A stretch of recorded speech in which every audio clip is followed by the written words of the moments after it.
இப்போ இந்த முத்தமழை சாங் மூலமாக அவங்க வெளில வந்துட்டாங்க. அது என்ன இப்போ ஏதாவது பேசி ஆடியோ வீடியோ வந்தால் பண்ணாங்க. ஒரு ஸ்டேஜ் ப்ரோக்ராமில் அந்த பிள்ளை பாடினதை வச்சு மறுபடியும் அவங்க பிக்கப் பண்ணிட்டாங்க. விஜய் சார் கோடி கோடியாக சம்பாரிச்சார்ல. இப்போ தனியாக கட்சி ஆரம்பிச்சிட்டாரு பண்ணுறாரு. அவருக்கு எனக்கு ரூ. 250 பணம் கட்டுன்னு சொல்லிட்டு யூனியனில் வந்து கேட்டாரா? அவர் கேட்காமல அவருக்கு எப்படி பணம் கட்டுறீங்க நீங்கள்? சூர்யா சார் கேட்டாரா?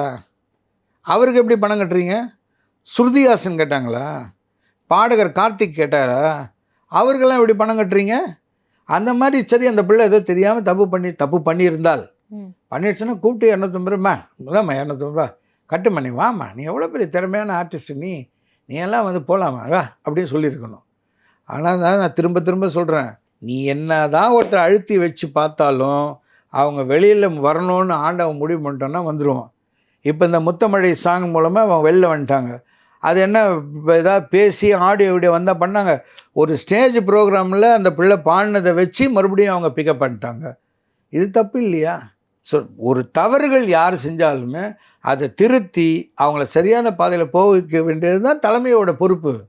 அதை விட்டுட்டு ஒரு திறமையை அழிக்கணும்னு நினைக்கிறது வந்து என்னம்மா அது? அதில் எனக்கு உடன்பாடு இல்லை.